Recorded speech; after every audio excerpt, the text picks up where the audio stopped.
Hello दोस्तों, आज हम करेंगे D triple S B previous year question, जो कि हमारी सीरीज कंटिन्यू चल रही है।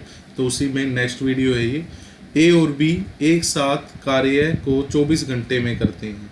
ए और बी जो है वो एक साथ एक कार्य को कितने उसमें करते हैं? 24 घंटे में। बी सी 30 घंटे में, सी और ए 40 घंटे में। तो सी अकेले उस कार्य का 60% कितने घंटे में पूरा कर सकता है? तो ए और बी उसको करते हैं 24 में, बी सी उसको करते हैं 30 में, सी ए उसको करते हैं 40 में। तो मैंने आपको दो चीज़ बताई है, जब भी टाइम एंड वर्क में कोई क्वेश्चन आए हमें टोटल वर्क पता होना चाहिए और पर डे की एफिशिएंसी पता होनी चाहिए। तो आइए देखते हैं हमारा टोटल वर्क क्या होगा इनका एलसीएम। तो एलसीएम इनका बनेगा 120 आ जाएगा भाई। 24 पंजे 120, 30 चौका 120, 40 दिया 120। तो आप सोचेंगे ये क्या है? ये इनकी पर डे की एफिशिएंसी आ गई। 5 और 4 9 और 1 12। लेकिन ये इनकी पर डे की एफिशिएंसी है जरूर, लेकिन ये डबल है। ये क्या है? डबल है तो हम इसका हाफ कर लेंगे 6। डबल क्यों है? ए यहाँ भी है, यहाँ भी है, बी यहाँ भी है, यहाँ भी है, सी यहाँ भी है, यहाँ भी है ना, डबल है तो 6। अगर सवाल दिया होता कि भाई ए बी सी इस काम को कितने दिन में ख़त्म करेंगे, तो टोटल वर्क बटे में 6 आ जाता, तो आंसर आ जाता 20। लेकिन हमसे पूछिए सी अकेला, तो ए बी उस काम को एक दिन में 5 काम करते हैं, तो सी ए बी सी 6, तो सी क्या करेगा? एक दिन में 1 काम करेगा।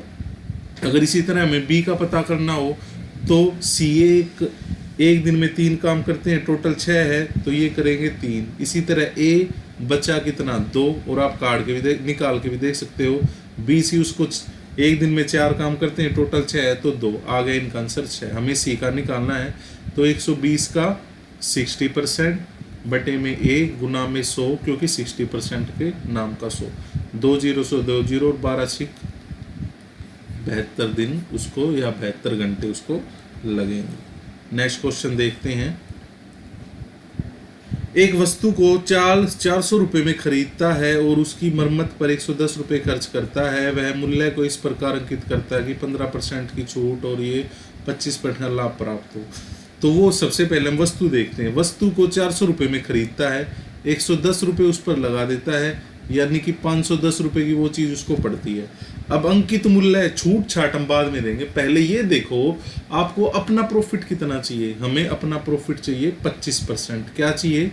हमें अपना प्रॉफिट चाहिए 25%, यानी कि 510 रुपये की चीज़ को हमें 125% पर बेचना है। 100% तो हमारा रेट ही हो गया। एक तो सवाल हो गया ये, इसको सोल्व मत करो, इसको यहीं तक छोड़ दो। ये एक सवाल है, ये आपकी इससे आ जाएगी आपका सेलिंग प्राइस एसपी। लेकिन वो कह रहा है मैं एसपी को इस तरह सेट करूं कि इस पर 15% की छूट दूं, यानी एसपी आपका 85% हो जाएगा और 100% आपका अंकित मूल्य हो जाएगा, एमआरपी।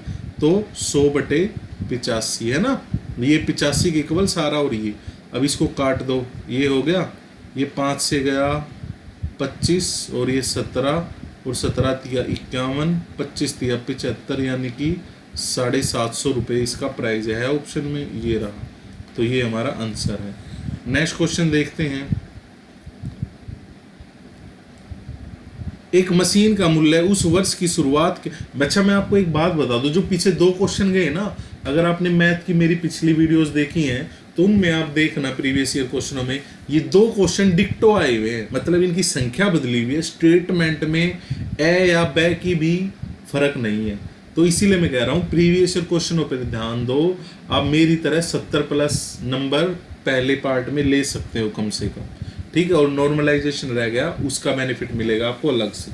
और अगर आपकी इंग्लिश अच्छी है, जैसे मैं आपको सच में बताऊं, मेरी इंग्लिश थोड़ी, मैं इंग्लिश में इंटरेस्ट भी नहीं होता, बाकी जीके इनमें सब में मेरे अच्छे नंबर आते हैं। तो अगर आपकी इंग्लिश अच्छी है तो मैं गारंटी कहता हूँ 80-90 नंबर कहीं से नहीं, हमारे जैसे लोग ही लेते हैं, वो कोई दूसरे ग्रह से लोग नहीं आते। तो थोड़ा प्रीवियस ईयर क्वेश्चनों पर ध्यान दें। तो चलिए, एक मशीन का मूल्य उस वर्ष की शुरुआत के मूल्य पर पहले वर्ष, दूसरे वर्ष, तीसरे वर्ष के अंत में 10%, 12% और 15% इधर से मूल्य ह्रास यानी कम हो जाता है। यानी आप कोई भी चीज़ खरीदते हो, मानो आपने कोई चीज़ ले ली 100 रुपये की, 1 साल बाद वो 80 की हो जाएगी, 2 साल बाद वो 70 की हो जाएगी, 3 साल बाद वो 50 की हो जाएगी, है ना। मतलब जितना यूज करेंगे या जितनी पुरानी होगी उसकी मार्केट वैल्यू कम होती चली जाएगी।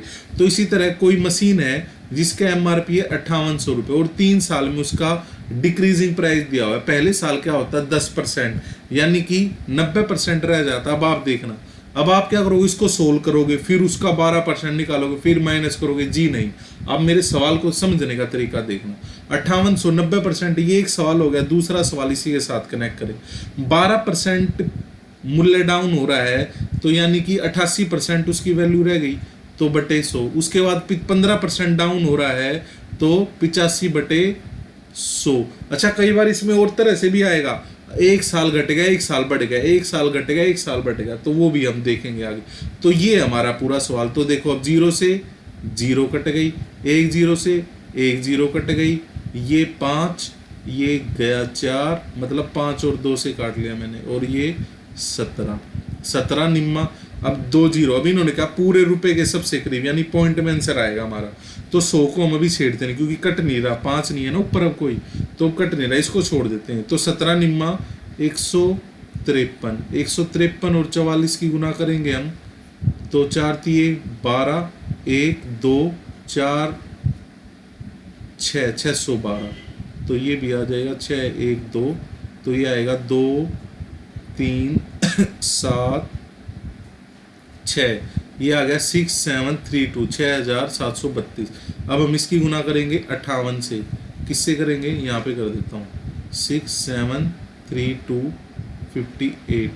तो ये क्या आएगा, 8 दूनी 16, 1 3 अट्ठे 24, 25 2 7 8 56, 56 और 2 58 और 2 और ये 48 और 1 50, है ना। ठीक है ना। 8 दूनी 16, 1 3 अट्ठे 24, 2 7 8 56, 8 5 5 गया तो नहीं भाई, 7 8 56 और 5 यहाँ पे गया है, तो 8 6 48, 48 और 5 53 आएगा भैया। अब 5 दूनी 10, 5 तिये 15 और 1 16 का 6 का 80 लगा, 1 5 7 35, 35 36, 35 और 1 36, है ना।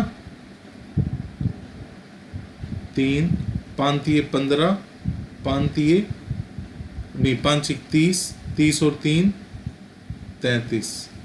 तो अब आप इसको करो, 6 5 8 2 2 14 का 4 का 80 लगा, 1 10 की 0 और 9, और ये हमारा आंसर आ रहा है, और 100 की जगह यहाँ 0, यानी 3904 रुपये नहीं है, 905 है। तो ये हमारा आंसर है। ठीक है, चलिए। ये सवाल बहुत तेजी से हो सकते हैं, आप थोड़ा सा इसको ध्यान से करें।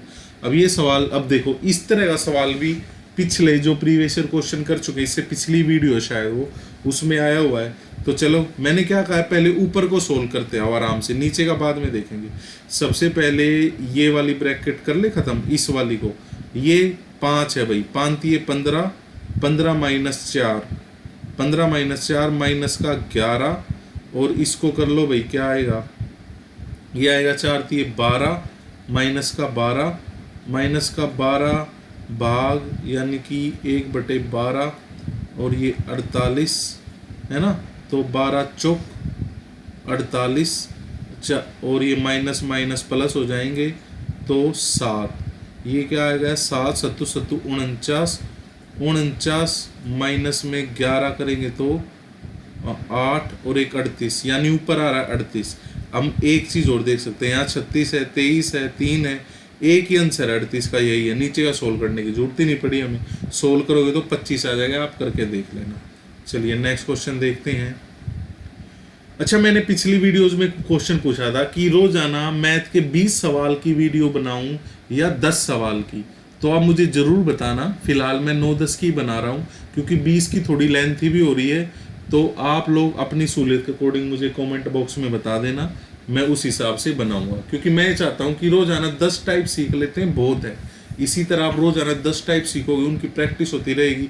अब 3-4 क्वेश्चन रिपीट होने शुरू हो गए हैं, तो इसी तरह आपका पूरा मैथ कवर हो जाएगा। चलिए, एक व्यक्ति अपनी यात्रा का 40% 12 किलोमीटर घंटा है और 60 किलोमीटर प्रति घंटा। देखो ये सवाल भी बिल्कुल थोड़ा सा बदल रहा है, बस ये भी आया है। तो एवरेज स्पीड बतानी, मैंने क्या बताया था, डी एस टी। डी क्या दिया हुआ है, अब ये 40% है भाई, मैं इसको 40 किलोमीटर मान लेता हूँ कि भाई वो 40 किलोमीटर गया। 40% को मैंने मान लिया 40 की स्पीड डिस्टेंस की 12 की स्पीड से, टाइम हमें पता नहीं, शेष कितनी बचेगी 60, वो 8 की स्पीड से की, टाइम हमें पता नहीं। तो टाइम हम काटने के लिए क्या करेंगे, टी बराबर क्या होता है, डी बटे एस। तो क्या आ जाएगा, तो ये आ जाएगा 40 बटे में 12, तो ये आ जाएगा 10 बटे 3। क्या आ गया, 10 बटे 3। दूसरा क्या आएगा, 60 बटे में 8, 4 दूनी और 4 एकम 4, 15 बटे 2। और एवरेज स्पीड का मैंने क्या बताया था, टोटल डिस्टेंस बटे में टोटल टाइम। तो टोटल डिस्टेंस तो हमारी 100 है, 40 और 60। अब ये टोटल टाइम कर लेते हैं इनको प्लस, तो ये आ जाएगा 6 और 45 और 20, है ना, 45, 6 आया ना, 15 3 45 और 20, तो ये आ गया 65 और नीचे था 6, वो ऊपर चला गया। अब इसको हम काटेंगे तो 1 3 13 और 20, 180। 180 को 13 से भाग करेंगे तो 13 निम्मा, या नहीं, ये 20 आया था ना, 6 दूनी 12, 120 है, तो 13 निम्मा 117 और 3 0, 13 दूनी 26, यानी 9.2 हमारा आंसर है। चलिए नेक्स्ट, कोई भी आपका डाउट हो तो आप मुझे जरूर पूछ सकते हैं। नेक्स्ट क्वेश्चन, 2 पाइप ए और बी मिलकर एक टंकी को 6 घंटे में भर सकते हैं। यदि पाइप ए पाइप बी से 6 घंटे तेजी से भर सकता है तो, अब देखिए ये सवाल है, हम ऑप्शन से कैसे हेल्प ले सकते हैं, ये आपको सिखाता है ये सवाल। ए और बी एक टंकी को 6 घंटे में भरते हैं। ए और बी अलग अलग क्या करते हैं, ए अगर x टाइम लेता है ना तो b x-5 लेता है। तो आपको x की वैल्यू बतानी है, यानी b बताना है आपको क्या है। तो आप 12 लेके देखो, ऑप्शन उठाओ भाई फटाफट, टाइम नहीं लगेगा, आप सोचो टाइम लगेगा। b 12 है तो a 7 हो जाएगा, यानी इनका टोटल टाइम 84।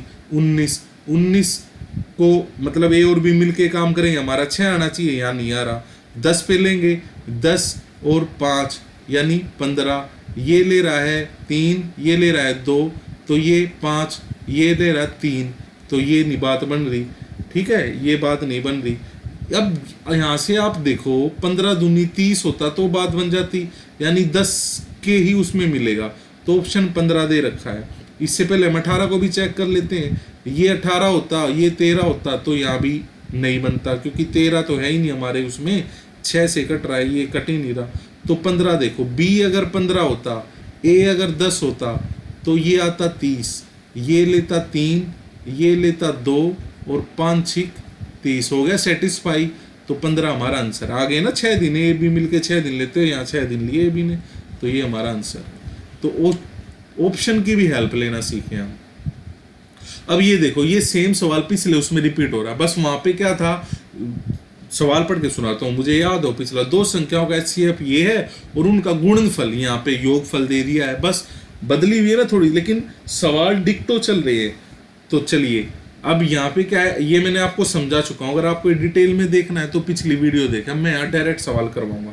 HCF क्या है 25, तो मैंने बताया था A और B दे रखा है, A + B दे रखा है यहाँ पे, वो क्या है 750। A और B में HCF छुपा होता है, मैंने बताया था 25 A + 25 B दे रखे हैं 750, यानी कि 25 कॉमन आ जाएगा, A + B बराबर 750, ये 25 नीचे आएगा तो 25 तिया यानी 30, है ना, यानी कि 30 आ गया। A + B क्या है 30 है। अब हमें इसके युग्म ढूंढने, इसके जोड़े बनाने हैं, 1 और 29, है ना, 1 और 29, ये ठीक है ना भाई, 25 आया तो 25 तिया 30 प्लस A + B, ठीक है।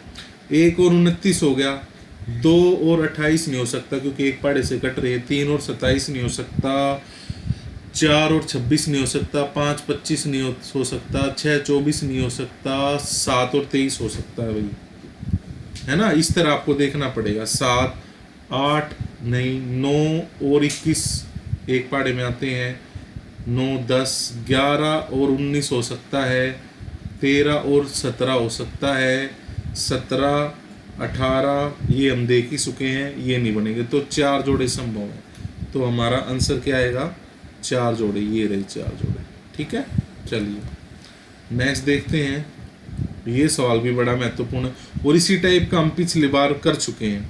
शांत जल में एक नाव की गति और धारा की गति का अनुपात 8:3 है। यदि 2 घंटे में धारा के अनुकूल 5.5 और धारा के प्रतिकूल 10 किलोमीटर जा सकती है, तो धारा की अनुकूल नाव की गति बताएं।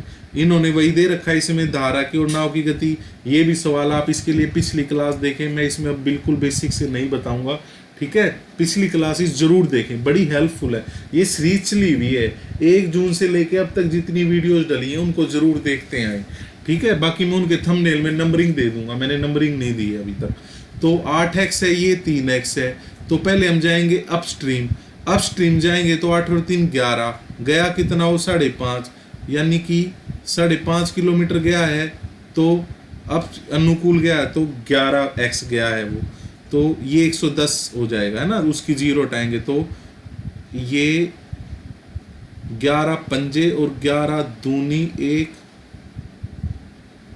2, 1/2x, 1/2x आ गया।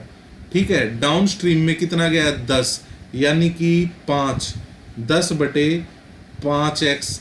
तो आप इसको करेंगे तो 5 एकम 5, 2x, 2x आ गया। क्या आ गया 2x। कितने घंटे में जाता है ये, 2 घंटे में जाता है। तो हम इनको जोड़ देंगे, ये समीकरण 1 है, ये समीकरण 2 है। तो समीकरण 1 और 2 को जोड़ देंगे तो 2x और ये बराबर में 2 घंटे हैं। तो 2x 2 एलसीएम आ गया, 2 1 और यहाँ पे 2 दूनी 4, 5, 5/2 x बराबर में 2 और ये इसके उसमें चला जाएगा, 2 दूनी 4, यानी कि 5/4 x की वैल्यू आ गई 5/4। उन्होंने पूछे अनुकूल धारा के अनुकूल नाव की गति, उन्होंने धारा के अनुकूल नाव की गति पूछी है। धारा के अनुकूल नाव की गति क्या थी हमारी, 11 थी, यानी अपस्ट्रीम। तो गुणा में 11 कर दो तो ये कितना आ जाएगा 55/4। आप इसको भाग करेंगे तो 4 एकम 4, 4 तिये 12, 4 तिये 12 और 30, 4 सत्ते 4 पंजे 13.75 किलोमीटर है ऑप्शन में। ये रहा, ये हमारा। अगर आपको ये बिल्कुल अच्छे से जानना है तो पिछली क्लास को जाके जरूर देखें, उसमें मैंने बिल्कुल इस तरह समझाया है कि अब नाव वाले क्वेश्चन सारे उसी से कवर हो जाएंगे हमारे। चलिए नेक्स्ट क्वेश्चन देखते हैं अब क्या है। एक वस्तु को 2250 रुपए में बेचने पर एक व्यक्ति को अपनी लागत मूल्य का 1/10 का हानि होती है। तो यहां तक देखें सवाल को पहले, एक वस्तु 2250 रुपए में बेचता है और एक व्यक्ति को लागत मूल्य पर 1/10 की हानि होती है, यानी कि 1 रुपए की हानि होती है। 10 रुपए की चीज थी, 1 रुपए की हानि होगी, यानी बेची कितने में 9। आपके अकॉर्डिंग 9 में बेची, लेकिन सवाल में क्या है 9 बराबर है 2250। हमें क्या चाहिए 10 की वैल्यू, यानी आपका जितने में आपने खरीदी थी। तो देख लो ये कट रहा है 9 से 9 एकम 9, 9 दूनी 18, 9 पंजे 45, 0, यानी 2500 रुपये है आपकी चीज़ की कीमत। आपको उस पर 16 रुपये कमाने हैं, यानी 116, 0 0, इसको गुना कर दे, 25 छिक्का 150, 5 0 3, 25 एकम 25 और 3 2800, यानी आपको 2800 रुपये में बेचनी पड़ेगी। ये रहा आपका आंसर, ठीक है ना, यही आएगा ना। 25 छिक्का 150, 0 15, सॉरी 4 आएगा यहाँ, 40 4, तो 29 है भाई आंसर। देखा, छोटी सी गलती, कैलकुलेशन को जरूर ध्यान से रखें। तो 2900 हमारा आंसर है, ये नहीं है। चलिए अभी नेक्स्ट देखते हैं, लास्ट क्वेश्चन होगा ये इस वीडियो का, बाकी हम नेक्स्ट में वीडियो में देखेंगे। एक कक्षा में 40% लड़के हैं और शेष लड़कियां हैं। यानी कि 40% लड़के हैं, बॉयज़ हैं, तो गर्ल्स कितनी होगी 60%। ठीक है, यदि 60% लड़कियां और 40% लड़के परीक्षा में पास होती हैं, लड़कियां 60% पास हुई यानी कि 36 हो गई, और लड़के 40% पास हुए यानी कि 16 हो गए, तो कुल कितने छात्र उत्तीर्ण हुए? ये हो गए 52%। ये भी सवाल मैंने किया हुआ, डिक्टो क्वेश्चन आया हुआ था, मुझे उसका आंसर भी याद हो रहा है, 66% था, आया था उसका आंसर। तो मैं आपको कह रहा हूँ पिछली वीडियोस देखें, और ये एक ही मतलब मैंने 3 या 5 आपको प्रीवियस ईयर क्वेश्चन करवाए हैं, और उसी में मैं कह रहा हूँ 60% क्वेश्चन रिपीट आए हैं। और आगे तो भी हम पीजीटी के सवाल भी कवर करेंगे, पीईटी के भी करेंगे, लाइब्रेरी के भी करेंगे, स्पेशल एजुकेटर के भी करेंगे, वहाँ पर देखना ये सारी चीज़ें आपको रिपीटेड मिलेंगी। तो ये थी आज की क्लास, शेयर करें, कुछ डाउट हो तो पूछें। जय हिंद, जय भारत।